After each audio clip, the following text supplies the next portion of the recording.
जो रहते हैं उजालों में,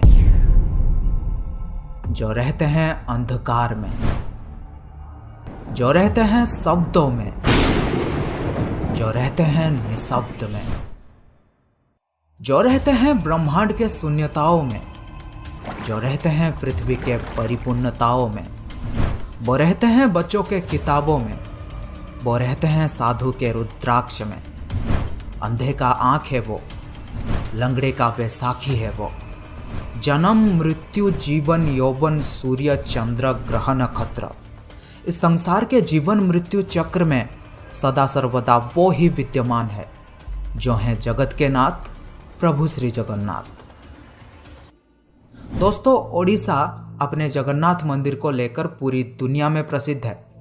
हर साल लाखों करोड़ों संख्या में श्रद्धालु यहाँ आते हैं। पर क्या आपको पता है पुरी में जगन्नाथ संस्कृति कैसे शुरू हुआ, उसके पीछे की कहानी क्या थी और क्या है ब्रह्म पदार्थ जो प्रभु जगन्नाथ को जीवित रखता है? जानने के लिए इस वीडियो को बिल्कुल अंत तक देखना। कहा जाता है कि मध्य भारत में इंद्रद्युम्न नाम के एक राजा रहते थे। उनके राजधानी का नाम था अवंती और वे भगवान विष्णु के बहुत बड़े भक्त थे और हमेशा भगवान विष्णु के दर्शन के लिए इच्छुक रहते थे। एक बार एक ऋषि घूमते हुए उनके महल में आ पहुंचे और कहने लगे, राजन, ओडिशा में भगवान विष्णु के भव्य रूप नीलमाधव को पूजा जाता है, लेकिन वो जगह ओडिशा के कौन से हिस्से में है ये आपको पता लगाना पड़ेगा। ये बात सुनते ही राजा इंद्रद्युम्न अत्यंत आनंदित हो उठे और तुरंत महल के मुख्य पुजारी के भाई विद्यापति को आदेश दिया कि वे ओडिशा जाकर नीलमाधव की खोज करें। राजा के आदेश अनुसार विद्यापति ओडिशा भ्रमण करने निकल पड़े। बड़े ही लंबी यात्रा के बाद जब विद्यापति ओडिशा पहुंचे तब उन्हें कुछ गुप्तचरों के माध्यम से पता चलता है कि सबरों के मुखिया विश्ववासु एक गुप्त गुफा के अंदर नीलमाधव की पूजा करते हैं। ये बात सुनते ही विद्यापति विश्ववासु के सामने विनती करने लगे कि वे उन्हें देव पूजा की स्थान दिखाएं, लेकिन कबीले के सरदार ने साफ साफ इनकार कर दिया। विद्यापति उसी गांव में कुछ दिन के लिए रहने लगे। कुछ ही दिनों में उन्हें विश्ववासु के बेटी ललिता से प्यार हो गया और दोनों ने शादी भी कर ली। शादी के कुछ दिन बाद विद्यापति ने अपने पत्नी को नीलमाधव की सिर्फ एक झलक दिखाने के लिए अपने पिता को मनाने के लिए कहा। अब बेटी की जिद को देखते हुए आखिर विश्ववासु भी मान गए, लेकिन एक शर्त पर कि विद्यापति के आंखों में पट्टी बांधकर लिया जाएगा। पर विद्यापति बड़े ही चालाकी से अपने साथ कुछ सरसों के दाने ले गए थे और गुप्त गुफा तक पहुंचने के रास्ते को याद रखने के लिए रास्ते में सरसों के दाने गिराते गए। गुप्त गुफा में पहुंचने के बाद जब विद्यापति ने आंखों से पट्टी निकालकर नीलमाधव की दिव्य छवि को देखा तब वे उन्हें देखते ही रह गए। गुप्त गुफा से लौटकर विद्यापति ने राजा को सब कुछ बताया और राजा ने भी अपने प्यारे भगवान के दर्शन के लिए तुरंत निकल पड़े। लेकिन जब राजा इंद्रद्युम्न विद्यापति के साथ गुप्त गुफा में पहुंचे तब उन्हें वहां कुछ नहीं दिखा। नीलमाधव अंतर्ध्यान हो चुके थे। राजा निराश होकर महल में लौट आए, पर उसी रात को उनके सपने में जैसे देवलोक से कुछ संदेश आया था कि वे पुरी जाएं और लकड़ी के एक दारू को बाहर निकाले जो पानी में तैर रहा होगा। राजा ने भी इस संदेश का पालन किया और उन्हें पुरी के समुद्र तट में सच में एक लकड़ी का तना तैरता हुआ दिखाई दिया। लेकिन राजा के सेवकों के लाख कोशिशों के बाद भी कोई भी उस लकड़ी के दारू को उठा नहीं पा रहा था। अंत में कबीले के सरदार विश्ववासु के सहायता से उस दारू को महल में लाया गया, परंतु उस लकड़ी के दारू में से कोई भी कारीगर नीलमाधव की छवि तराश नहीं पा रहे थे। कहते हैं कि जब इस काम को करना नामुमकिन हो गया तब देवताओं के शिल्पीकार श्री विश्वकर्मा एक बूढ़े बढ़ाई के रूप में प्रकट हुए। उन्होंने राजा को भरोसा दिलाया कि वे मूर्ति निर्माण कर सकते हैं, लेकिन कुछ शर्त पर कि वे भगवान विष्णु के मूर्ति को 21 दिन में बनाएंगे और अकेले ही बनाएंगे और कोई भी उनके काम में बाधा ना डाले। राजा ने ये सभी शर्त मान लिया।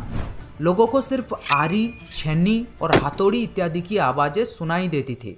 लेकिन 15 दिन बाद जब रानी को कोई भी शब्द सुनाई नहीं दिया तब वे घबरा गए। उन्होंने सोचा कि बूढ़ा कारीगर शायद भूख प्यास से मर गया होगा। इसीलिए रानी गुंडीचा ने दरवाजा खोलने के लिए राजा के सामने जिद किया। आखिर में दरवाजा खोला गया और राजा ने देखा कि वो बूढ़ा कारीगर जैसे गायब हो गया है और अपने पीछे आधा बना 3 मूर्ति छोड़ गया है, जो आज प्रभु जगन्नाथ, बड़े भाई बलभद्र और छोटी बहन सुभद्रा के रूप में पुरी के श्री मंदिर में पूजे जाते हैं। आपने देखा होगा जगन्नाथ के हाथ पैर आधा बना हुआ है, जिसका कारण यही बताया जाता है। कहते हैं कि द्वापर युग में कृष्ण की लीला एक शबर के हाथों समाप्त हुई थी और कलयुग में नीलमाधव की यात्रा शुरू हुई थी और एक शबर विश्ववासु के हाथों। दोस्तों, क्या आपको पता है प्रभु जगन्नाथ को भी बुखार होता है, उनको भी दवाई दिया जाता है। कभी कभी ठीक हो जाते हैं पर कभी कभी नहीं। उनका पुनर्जन्म होता है जिसे कहा जाता है नवकलेवर, जो हर 8 साल, 12 साल या 19 साल में एक बार होता है।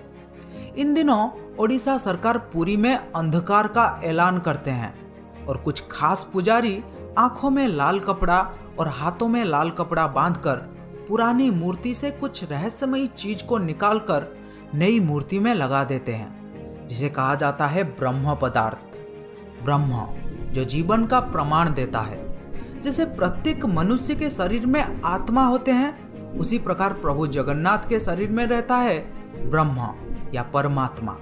यही कारण है कि प्रभु जगन्नाथ दुनिया के एकमात्र जीवित ठाकुर हैं। वो जो भक्तों के पुकार सुनता है, समझता है और इच्छाओं को भी पूरा करता है। ब्रह्म को लेकर हमेशा सवाल उठते हैं। भक्त हो या संत, खोज करता हो या शोध करता, हर कोई ब्रह्म के सच्चाई जानना चाहते हैं। लेकिन आपको बता दूं, आज तक किसी को भी नहीं पता आखिर ये ब्रह्म है क्या। कुछ लोगों के अनुसार ये श्री कृष्ण या बुद्ध के अवशिष्टांश हैं और कुछ लोगों के अनुसार ये एक तांत्रिक शक्ति या फिर एक पौरालौकिक शक्ति है और कुछ लोगों के अनुसार ये एक पवित्र आभूषण या फिर एक दुर्लभ पदार्थ है। कहा जाता है कि जब श्री कृष्ण की मृत्यु हुई थी तब एक शबर ने ही उनका अंतिम संस्कार किया था। लेकिन उस वक्त श्री कृष्ण का दिल अथवा हृदय आग में जला नहीं था, जिस वजह से शबर ने उस हृदय को लकड़ी के गुच्छे में बांधकर समुद्र में प्रवाहित कर दिया था, जो फिर बहते बहते पुरी के समुद्र तट में पहुंचा और जहां से फिर राजा इंद्रद्युम्न प्रभु के मूर्ति निर्माण कर पाए थे। यह था प्रभु जगन्नाथ के मूर्ति निर्माण की कहानी। अगर आप ब्रह्म के बारे में और अधिक जानना चाहते हैं तो मुझे कमेंट बॉक्स में बता सकते हैं। और इस वीडियो का टारगेट है 10,000 लाइक। मुझे पता है आप लोग कर सकते हैं, तो जल्दी से लाइक कर दो और कुछ करो ना करो मुझे नहीं पता, लाइक करो जल्दी। Thank you.